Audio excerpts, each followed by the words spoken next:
que la santé n'est pas un droit.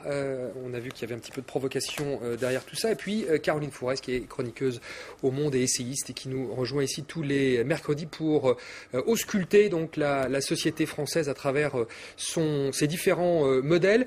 Est-ce que les Français ont conscience, selon vous, d'être dans un système particulièrement privilégié en termes de santé ? Moi, je pense que ça fait partie des choses dont on est peut-être le plus fier finalement, et pas trop à tort. Et on a aussi conscience de sa fragilité, on a aussi conscience que c'est un privilège, que c'est pas un acquis, parce que ça fait suffisamment d'années qu'on nous culpabilise avec le fait que ça coûte de l'argent pour qu'on nous prépare tout doucement à éventuellement abandonner cet acquis. À mon avis, ce serait renoncer à ce qu'on a collectivement monté de mieux, donc il faut surtout trouver d'autres solutions. Et alors on évoque aussi souvent le malaise de ces professions médicales. Vous êtes chirurgien, vous enseignez à des étudiants, vous y étiez cet après-midi à la fac de médecine de Paris. Il existe vraiment ce malaise des professionnels de santé ? Il y a un certain blues, oui, parce que peut-être aussi en partie, je dirais sociologiquement, une perte de crédit globale. C'est-à-dire que le médecin ne représente plus que ce qu'il représentait il y a 50 ans. Ou encore, vous voyez que les étudiants se précipitent en médecine, parce que c'est un très beau métier et qu'on a affaire à des jeunes hommes et de plus en plus de jeunes femmes. Bientôt, ce seront 80% de généralistes qui seront des femmes et qui ont envie de se faire ce métier, et tant mieux. Donc on n'est pas inquiet. L'avenir est devant eux. Il va falloir organiser autrement le système de soins. Parce que le maillage territorial est extraordinaire en termes de santé publique. Mais on a un hôpital ou une clinique tous les 20 km en France. C'est trop. Unique au monde. Ce n'est pas trop. Là-dessus, je rejoins ce que dit. Il faut utiliser.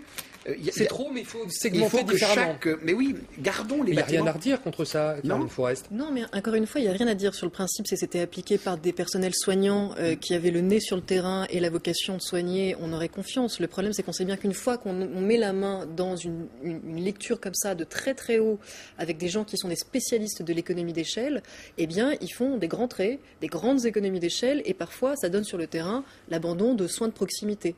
Donc c'est plus dans l'application de ces économies qu'on a. La notion de proximité a changé en 50 ans aussi. C'est-à-dire qu'effectivement, il y a peut-être 20 km entre deux cliniques, mais maintenant les routes, les autoroutes permettent quand même de se déplacer beaucoup plus facilement qu'avant. On peut imaginer qu'on allège un petit peu ce maillage au nom d'une certaine forme de rentabilité. Mais en politique, il faut juste être sûr d'une chose, c'est que quand on détruit du service public, on ne le reconstruit jamais. Il n'y a jamais d'argent pour le refaire ensuite. Donc si on se trompe en détruisant, si on ferme un hôpital à tort, on ne le réouvrira jamais. Donc en théorie, je serais d'accord avec cette idée. Par exemple, on sait qu'il faudrait développer la médecine à domicile, l'hospitalisation à domicile. C'est ça aussi l'avenir. Simplement, particulièrement en période de crise économique, on sait que les gouvernants vont commencer par fermer des services avant de songer à développer des services alternatifs. Et que généralement, ils ferment d'un côté, ils n'ouvrent pas de l'autre. Alors la France, championne du monde, point d'interrogation des systèmes de santé, comment c'est ailleurs ? Racontez-nous un peu, Guy Valencia, parce que dans votre livre, vous prenez quelques exemples. Parlons peut-être d'abord des États-Unis, qui nous inondent de séries médicales d'ailleurs. Hein. Oui, les États-Unis ne sont pas un modèle, ne sont pas un exemple pour moi d'un système de santé vertueux. Ça, j'en suis convaincu, parce que c'est le tout dépense dans tous les sens, avec une industrie extrêmement lourde. L'Amérique en est à 17% de son produit intérieur